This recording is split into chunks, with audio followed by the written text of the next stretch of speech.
Section 1. You will hear a woman booking a room for a party at a community centre. First, you have some time to look at questions 1 to 4.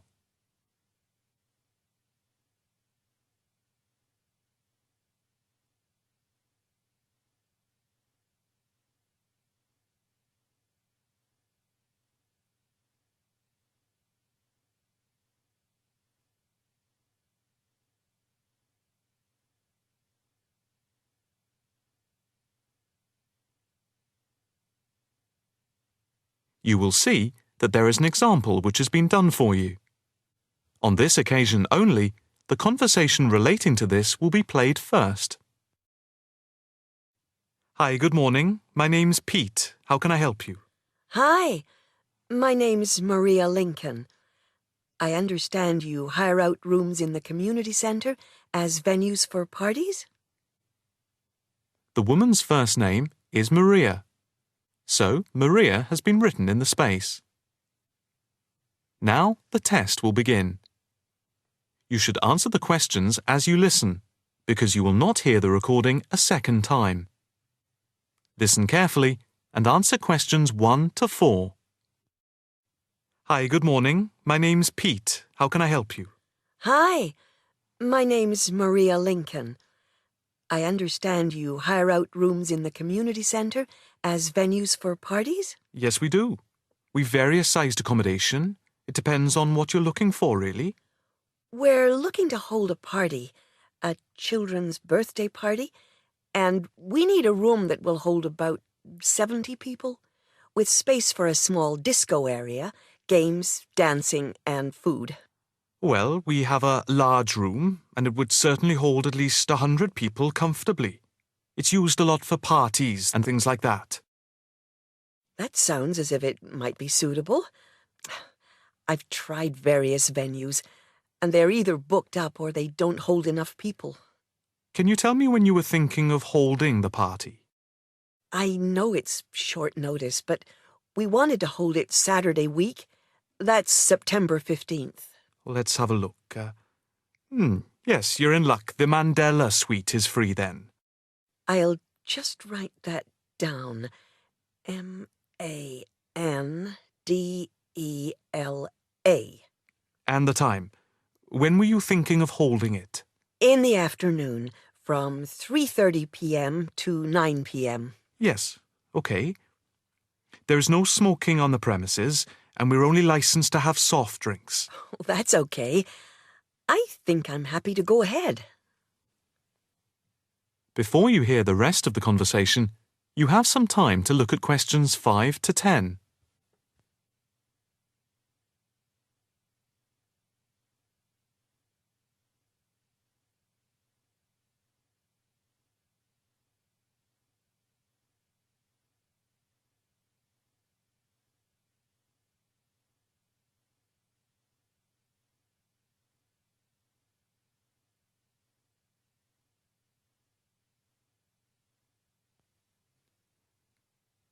Now listen and answer questions 5 to 10.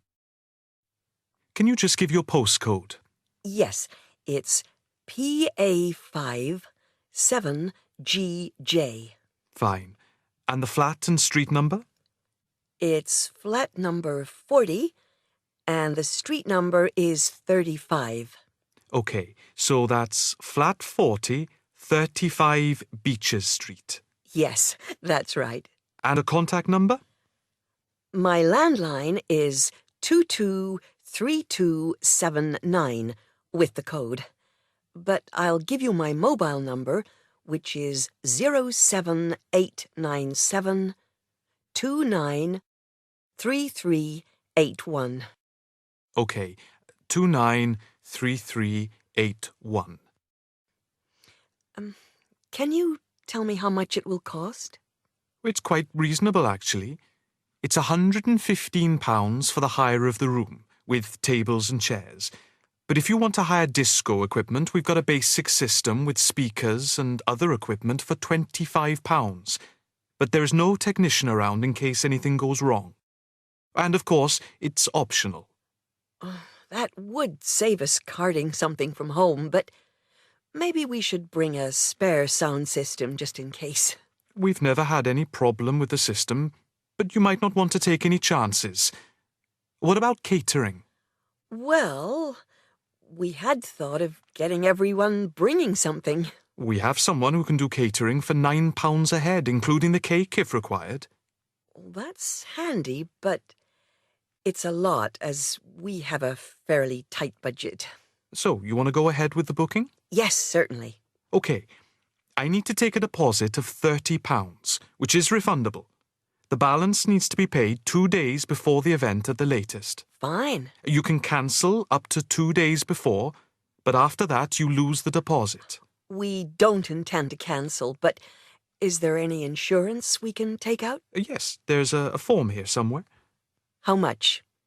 It's, let me see. It's only £9 for the 24-hour period, and that covers you for cancellation, damage, and injury.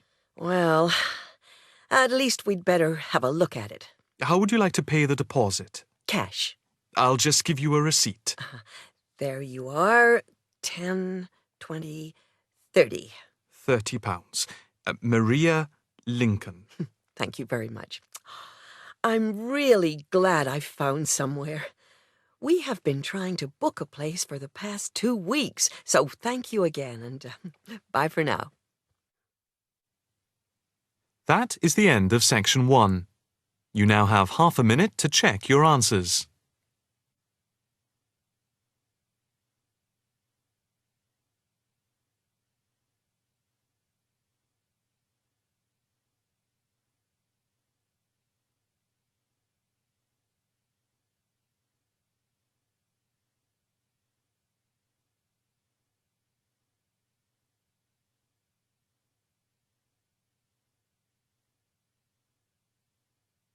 Now turn to section 2. Section 2. You will hear a talk on the radio about grass roofs. First, you have some time to look at questions 11 to 13.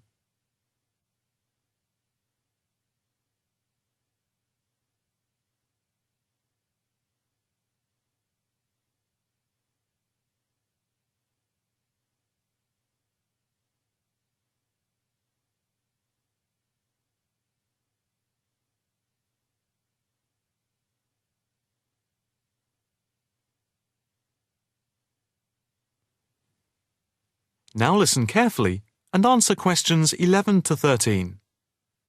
And now it's straight into the Eco Hotspot for today's programme. We are in fact going to look at an intriguing trend in recent years in the world of eco-friendly developments. There has been a constant stream of new green products coming onto the market for the environmentally conscious. A new departure, which I feel needs greater attention drawn to it, is the increasing interest in grass roofs. Environmentalists sing the praises of grass roofs as interest in sustainable ecological building has led to the greening of the rooftops of residential and commercial buildings around the world. And what does this type of roof consist of? Instead of tiles, which allow water to run off and create flash flooding, the roof has a waterproof underlay, which is laid over the roof deck. This waterproof layer is then covered with layers for insulation and drainage. Then, on top of the insulation and drainage layer, is added a final layer of soil or crushed stones for the plants and/or grass to grow on. The roof can be planted with wildflowers to add colour and life to your rooftop. Before you hear the rest of the talk, you have some time to look at questions 14 to 20.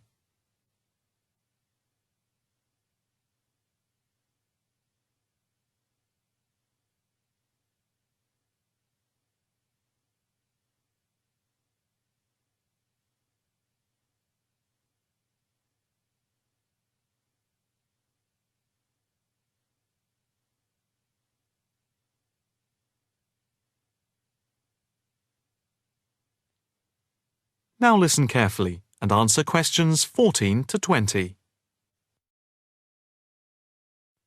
As for the benefits of grass roofs, In spring and in summer, they're very pretty, as flowers spring into bloom. Moreover, in summer, grass roofs are of particular benefit in cities because they keep any building cool by reflecting the sun's rays. In winter, the grass roofs insulate the building, helping to prevent heat loss. The roofs require little maintenance and are better than any other roofing material. They encourage biodiversity by attracting bees and birds, and they absorb water runoff, which helps prevent flash flooding. In fact, the gravel layer retains 71% of the rainwater that falls, thus helping to prevent flash flooding. In winter, the brown soil is a bit more evident, which can look unattractive if the roofs are not tended carefully. But that is a price worth paying, and I would say that they come highly recommended by those who have them. If you compare grass roofs with tiles, the latter do certainly look very tidy, but at a price to the future of the planet. The main drawbacks of tiles, though, are the water runoff and the absorption of heat from the sun's rays in summer. So, if we are to save the planet from the ecological point of view, tiles do not come recommended. The only roof that I can think of which has similar ecological credentials to the grass roof is the thatched roof. Thatched roofs are good insulators and very attractive, but very pricey and not ideal for cities. How can we make more of our roofs green? That is, how can people be persuaded to install grass roofs? The World Green Roof Conference in Australia was a very good start. At a grassroots level, the best way to raise the profile of grass roofs is to make them trendy by highlighting them in fashionable magazines, so that people begin to feel that they cannot do without them. But the idea I like best is holding competitions for the best designed grass roofs. Next week, Eco Hotspot is going to look at... That is the end of section 2. You now have half a minute to check your answers.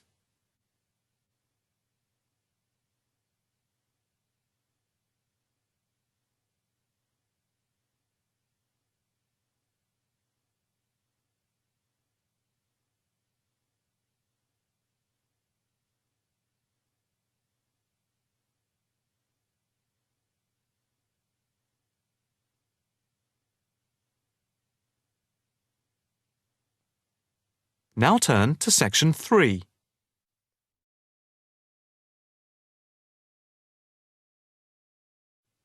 Section 3. You will hear a student talking to her tutor about a presentation. First, you have some time to look at questions 21 to 23.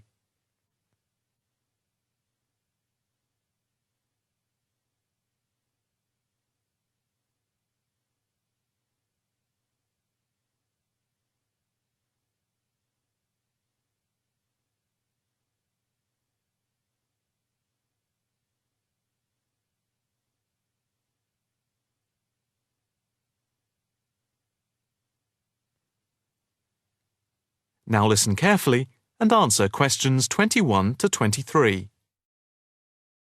Excuse me, Dr. Owen, Oh, hello, Karen. Have you got a few moments? Yeah, sure. How can I help you?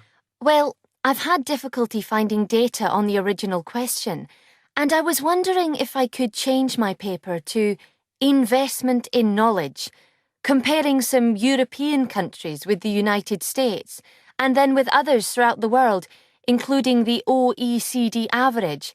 I found lots of data by way of graphs, etc. Where did you get the data from? From various sources, books and journals. How are you going to present the material? I am going to use the electronic whiteboard as suggested and do a blend of graphs, pictures, text and podcasts to illustrate my presentation. It sounds very impressive. Yes, let's hope the whiteboard works. But I'm also going to have a PowerPoint presentation for a backup, just to cover myself. A backup is a good idea, but it's a lot of work doing everything twice. It is, but at least I'll have experience of both. Before we talk about how to use the data I've selected, could you give me the names of a few websites I should look at for more specific background material? When you type in anything to do with knowledge, there are millions of sites listed. Before you hear the rest of the conversation, you have some time to look at questions 24 to 30.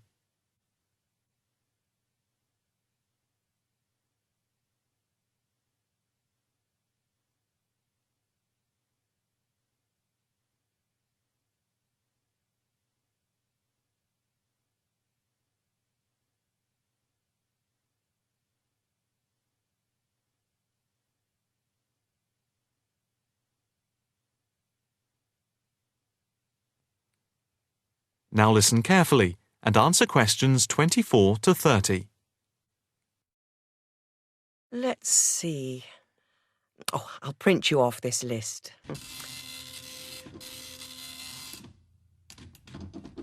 Oh, there we go. Right. Do I really need to study everything on these? No, I suggest there are 5 or 6 you can look at. The one you have to go through is the IT department section on the university site, which is www.kmul.org. It has articles by all of us in the department and has links to useful information, so I think it is essential to look at this. OK, I've already been on it, but I'll tick that one as a must-read. And there's a site which is hosted by Pollock. It's investmentit.com. All you need to do is to skim the abstracts of the articles on the site. They'll give you a general idea about the effects of investment in knowledge. Yes, that sounds good. It cuts out having to read everything. What about this one? knowledgejournal.com. If I remember, it's not that useful. I would say that there are very few things that you need to read there. Then there's itknowledgereview.com. It's got loads of articles, but it's probably best just to read those that have come out in the last term or so. Do you have to subscribe? No, it's free from the university library. And another free journal online is itonline.com. I wouldn't say it's essential to read it, but it is beneficial. And so I think it is worth a look. If you think it's useful, there is no harm in looking at it. But nationalstatistics.com is worth looking at and trying out the links that it gives. I think these are probably enough to be getting on with. I think so. There's another thing I want to ask about. How much material should I use in my presentation? Avoid crowding the screen. If you have lots of information at one time, people will not be able to follow it and will just switch off. That's worth remembering. I've been in lectures where there was too much detail on the screen and it was impossible to read quickly. But what about visuals? Do you think it's okay to mix visuals and text? Visuals are very useful, but they must be relevant, or else people will get confused about what they mean and why they are there, and they won't pay attention to what you are saying. So be careful. From what I can see, you have the makings of a very good presentation.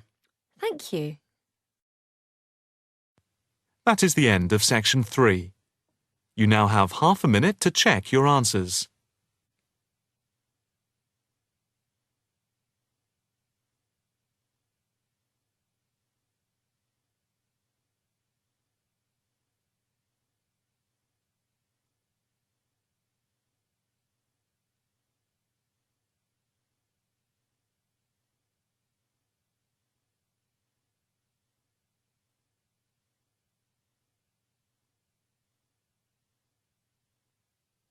Now, turn to section 4.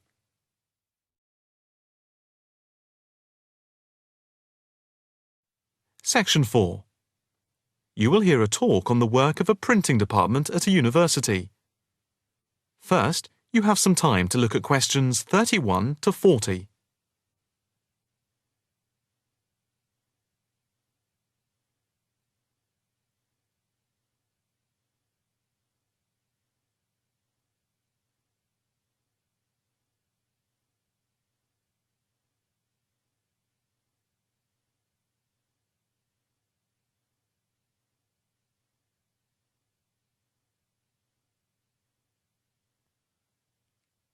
Now listen carefully and answer questions 31 to 40. I am here to give you a brief outline of the work of this new department. The Department of the Printed Word has a very short history, having been created just 10 years ago. Some statistics to start with.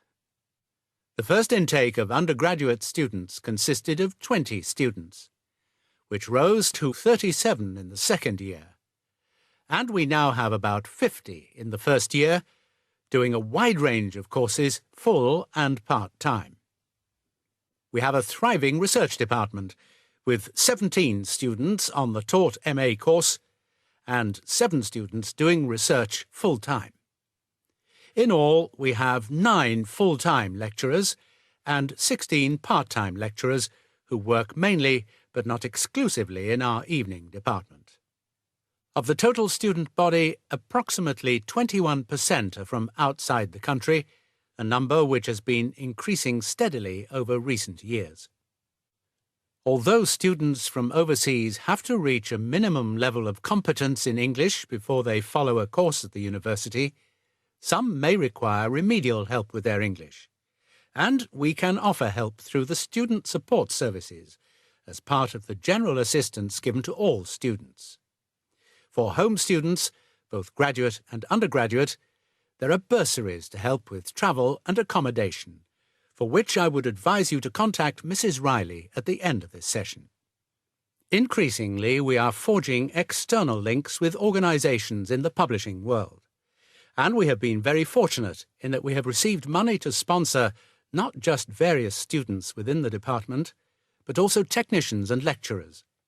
Each year we hold a series of lectures which are given by external speakers in the world of printing and the media.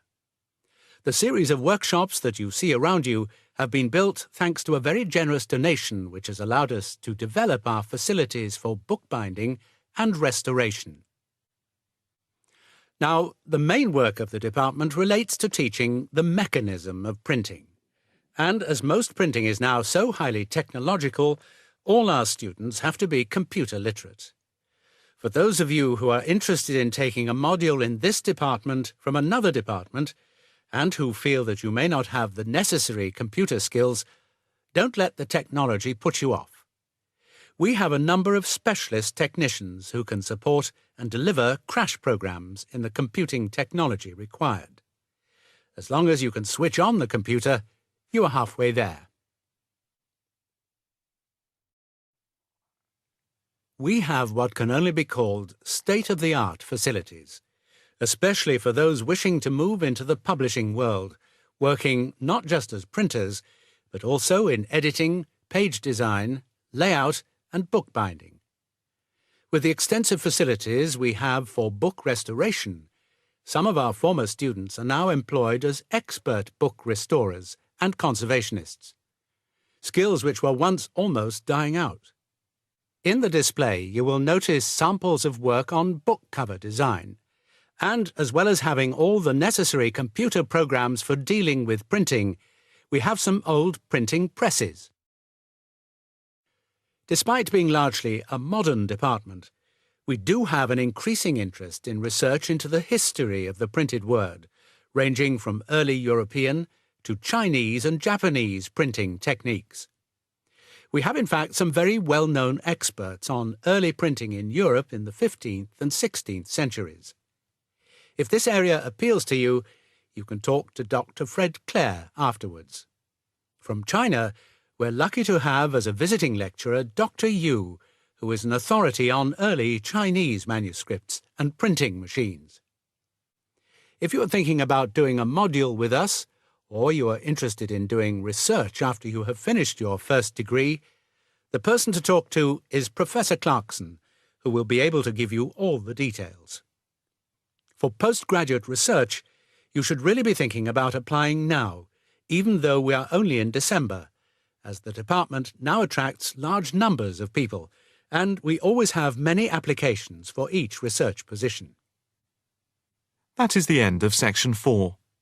You now have half a minute to check your answers.